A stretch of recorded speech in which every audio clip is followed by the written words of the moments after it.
गरीब बिन माँ की देवरानी को मिली माँ जैसी सिखाने वाली जेठानी।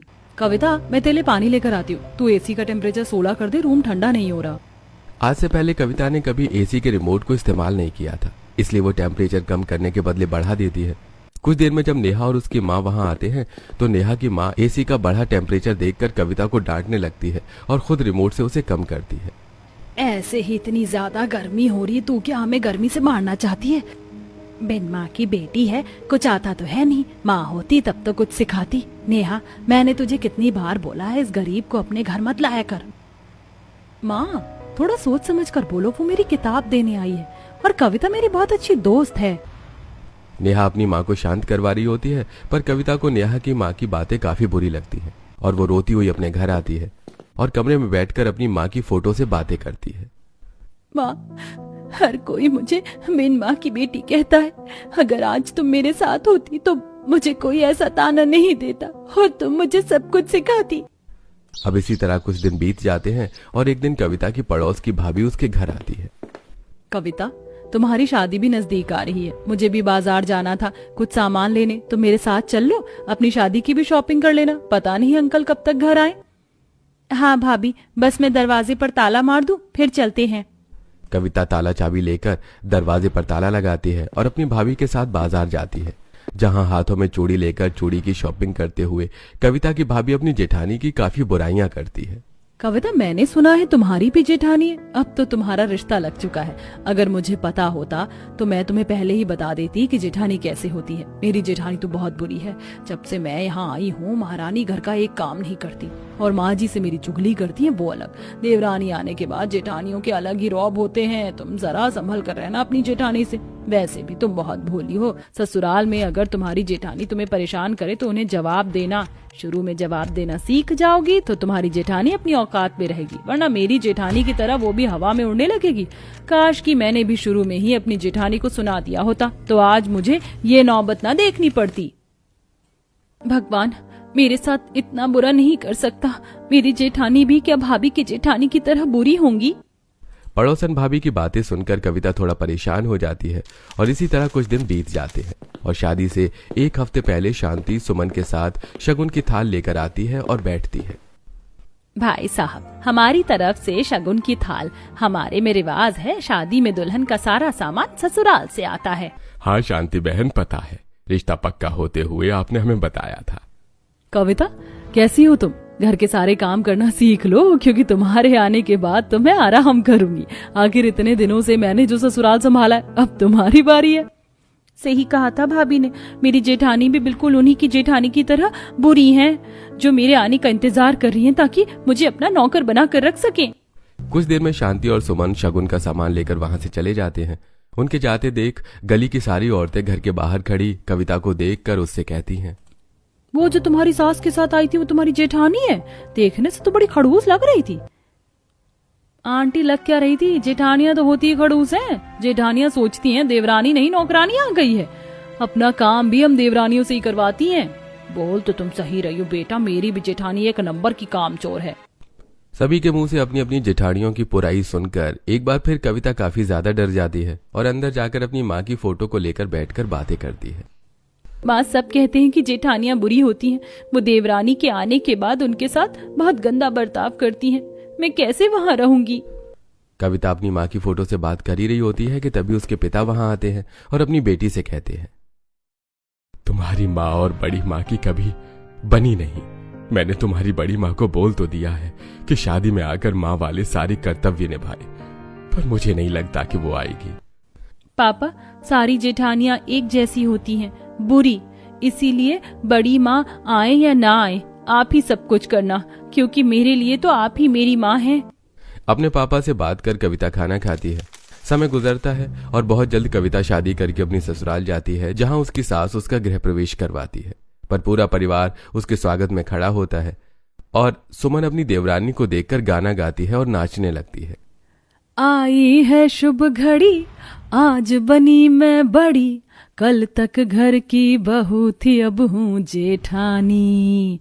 हुक्म चलाऊंगी मैं, आंख दिखाऊंगी मैं, सहमी खड़ी रहेगी मेरी देवरानी। अरे बस बहू, अब बहू को आराम करने दो, कल से बड़ी होने का रौब भी झाड़ लेना। अब तो मेरी दो दो भाभी हैं, अब मुझे क्या परेशानी हो सकती है। जहां कविता के आने से पूरा परिवार खुश होता है तो वहीं बेचारी कविता अपनी जेठानी से डरी और सहमी रहती है। अब अगले ही दिन कविता की पहली रसोई होती है, जहां काजल अपनी भाभी को रसोई दिखाकर चली जाती है। अपनी रसोई देखकर कविता काफी परेशान होती है। यहाँ तो मिट्टी का चूल्हा नहीं है, हर जगह मशीन है। तभी वहां सुमन आती है और अपनी देवरानी को परेशान देख उससे कहती है, क्या हुआ, तुम बड़ी परेशान लग रही हो। डरने की जरूरत नहीं है, मैं भी तुम्हारी तरह एक मिडिल क्लास फैमिली से आई हूँ। जब मैं यहाँ आई थी तो ये रसोई देखकर काफी डर गई थी। तब माँ जी ने मुझे सब कुछ सिखाया था। थोड़ी दिक्कत हुई, माँ जी की डांट भी सुननी पड़ी। कई बार माँ जी ने मेरी शिकायत मेरी माँ को की, पर समय के साथ मैं सब सीख गई और पूरा घर भी संभाल लिया। पर तुम फिक्र मत करो, मैं तुम्हें कभी भी माँ जी की डांट नहीं खाने दूंगी, क्योंकि तुम्हें सिखाने के लिए तुम्हारी जेठानी है। चलो अब तुम आटा गूंथ लो, तब तक मैं सब्जी काट लेती हूँ। और आटा गूंथने के लिए मशीन है, बस प्लग लगाओ, इसमें थोड़ा सा आटा और पानी डालना। मैं जानती हूँ माँ जी थोड़ी गर्म मिजाज की हैं, इसीलिए तुम्हें डर लग रहा होगा। सुमन कविता को मशीन में आटा पानी डालकर मशीन से आटा गूंथना सिखाती है और कुछ देर बाद उसे डीप फ्रायर में पकौड़े तलने को कहती है। डरो मत, कुछ नहीं होगा, आराम से पकौड़े तलो। पकौड़े तलने के बाद पकौड़ों को वैसे निकालना जैसे कढ़ाई से पकौड़े निकालती हो। ये तो बहुत आसान है। थैंक यू मुझे रसोई में रखी चीजों का इस्तेमाल करना सिखाने के लिए।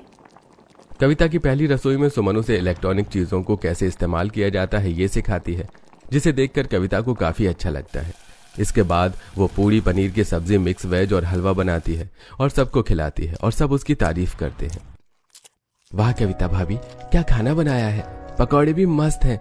आपने तो बड़ी भाभी को खाना बनाने के मामले में पीछे छोड़ दिया। मुझे तो बस इस बात की खुशी है कि मुझे अपनी दूसरी बहू को कुछ सिखाना नहीं पड़ा, वरना तेरी जेठानी को सिखाते हुए मैं तो पागल हो गई थी।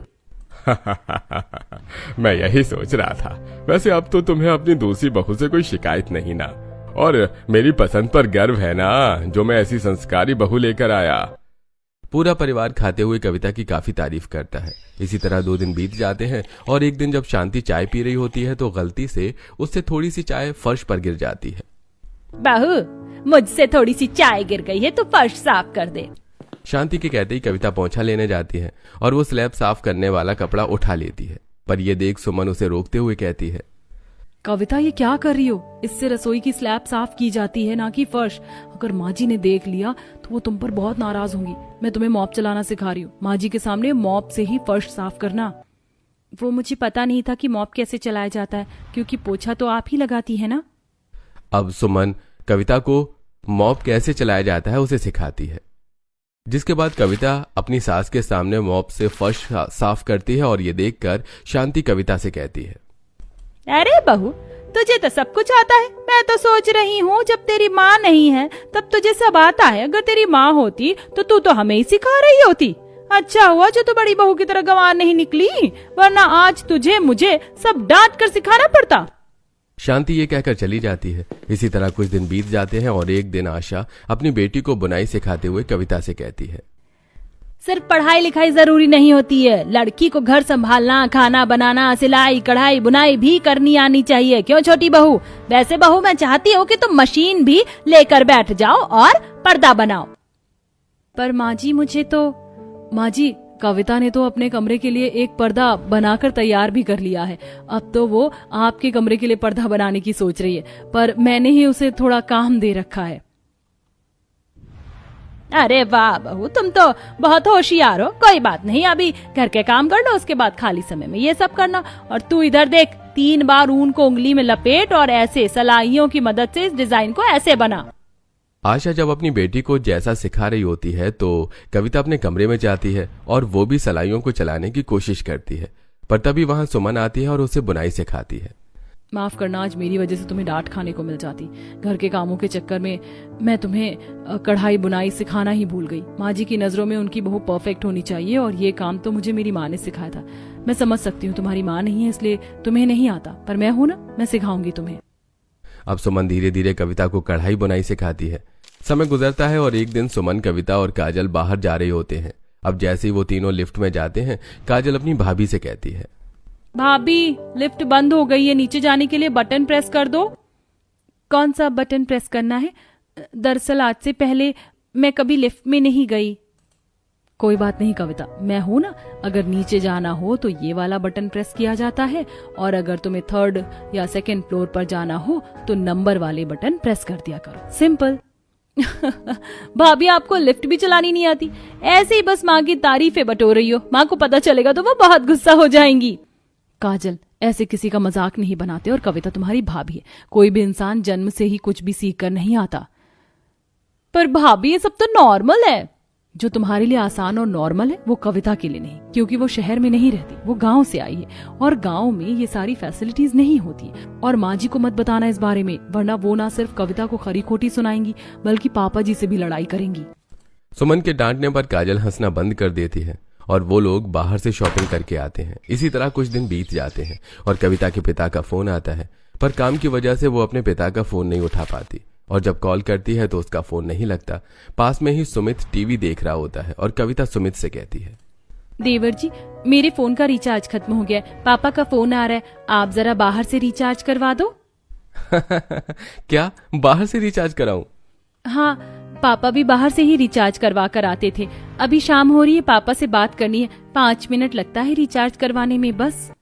भाभी, अगर मुझे बाहर जाना पड़ेगा तो मैं नहीं जा रहा रिचार्ज करवाने, क्योंकि मैं कभी बाहर से रिचार्ज नहीं करवाता। हाँ, अब तो बड़ी भाभी से भी ज्यादा बेवकूफ है।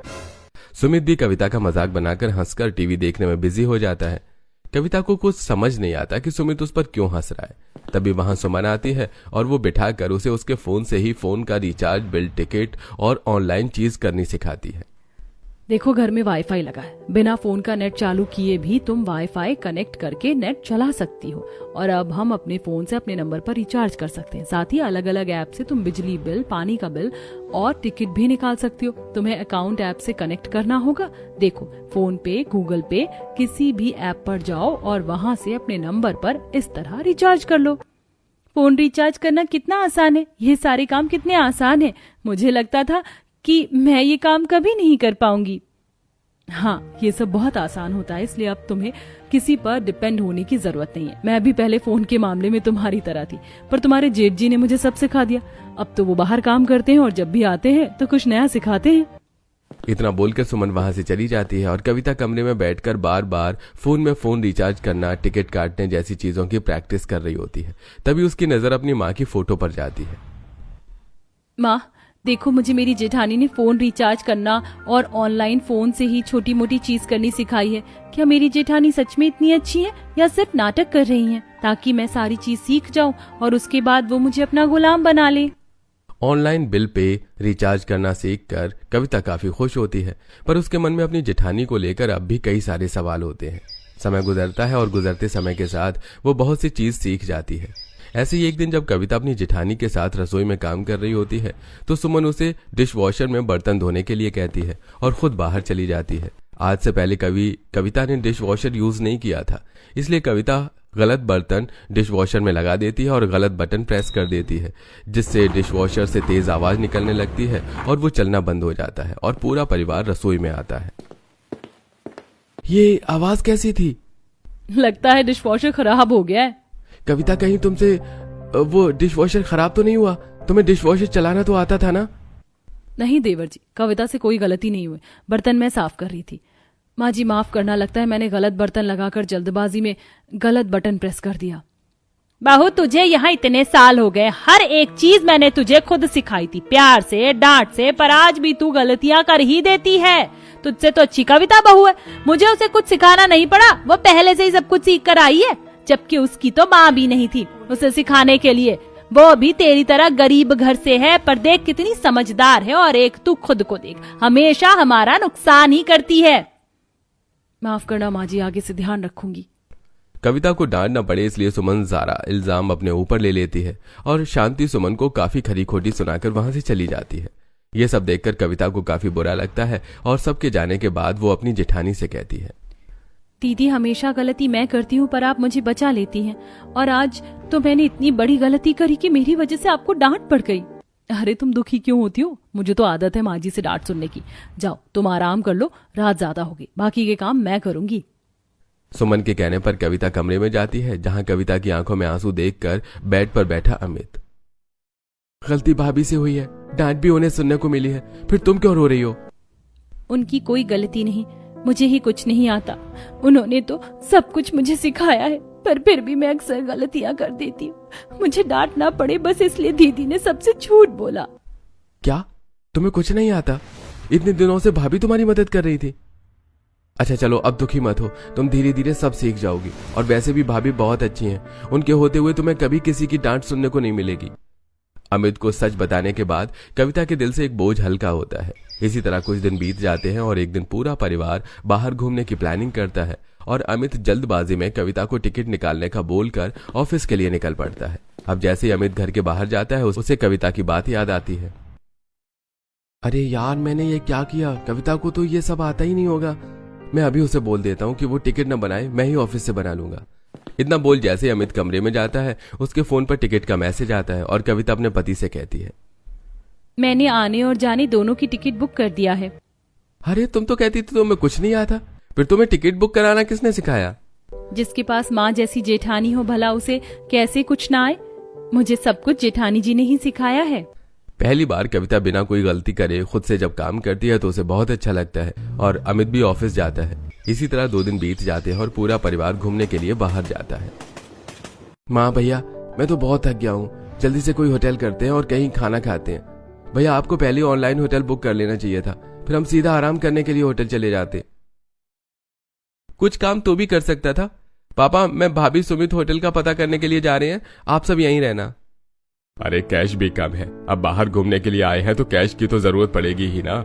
कविता बहू, तुम एक काम करो, मेरा एटीएम लो और अब सामने एटीएम से तुम पैसे निकाल कर आ जाओ। अरे जिसे लिफ्ट बंद करनी नहीं आती वो एटीएम से पैसे क्या निकालेंगे? काजल अपनी भाभी का मजाक बनाई रही होती है, तभी अकेली कविता सबकी आंखों के सामने एटीएम में जाती है और 5 मिनट में कुछ कैश निकाल कर लाती है और अपने ससुर को पैसे और एटीएम कार्ड देती है। देख ले काजल, तू अपनी जिस भाभी का मजाक बना रही थी वो तुझसे अच्छी तरीके से एटीएम चलाना जानती है। तू जाती तो आधा घंटा लगाती है, बहू ने 5 मिनट में कैश निकाल लिया। काजल, मैंने तुमसे कहा था ना, कोई भी पैदा होते ही नहीं सीख जाता। चलिए देवर जी। अरे वो सब तो ठीक है भाभी, पर काजल सही कह रही है। भाभी तो अपने फोन का रिचार्ज करना भी नहीं जानती, उन्होंने ये कैसे किया? आप सब सही कह रहे हैं। जब मैं यहाँ आई थी मुझे कुछ नहीं आता था, पर मुझे अब सब आता है और ये सब जेठानी जी की वजह से हुआ है। उन्होंने ही मुझे सब सिखाया है। मेरे लिए तो मेरी जेठानी ही माँ बहन सब हैं। वाह बहू, मेरे नाक के नीचे तूने अपनी देवरानी को इतना सब कुछ सिखा दिया और मुझे पता भी नहीं चला। पर चलो, अच्छी बात है कि मेरी दोनों बहुओं में प्यार है, ना कि तकरार। उस दिन कविता सबको सच बताती है और पूरा परिवार हैरान हो जाता है। तो वहीं कविता के मुंह से अपने लिए इतनी तारीफ सुनकर सुमन भी थोड़ी इमोशनल हो जाती है। अब पूरा परिवार रेस्टोरेंट में खाने के लिए जाते हैं और होटल में जाकर कपड़े चेंज करते हैं और पहाड़ झरने को एंजॉय करके 3 दिन में घूमकर वापस घर आ जाते हैं। और घर आने के बाद कविता अपने कमरे में जाती है और बेड पर बैठकर अपनी माँ की फोटो को हाथ में लेकर उनसे कहती है, माँ, जब मैं ससुराल आई थी तो मेरे मन में अपनी जेठानी को लेकर बहुत सारे सवाल थे, पर आज मुझे मेरे सारे सवाल के जवाब मिल गए। मेरी जेठानी बहुत अच्छी है। मेरी जेठानी बाकी की जेठानियों की तरह नहीं जो अपनी देवरानी को अपनी नौकरानी समझे, घर तोड़े या दबा के रखे, बल्कि मेरी जेठानी ने मुझे ससुराल में माँ बहन जेठानी पिता सबका प्यार दिया है। मुझे घर के हर एक काम, हर एक चीज बिल्कुल वैसे सिखाई है जैसे एक माँ अपनी बेटी को सिखाती है।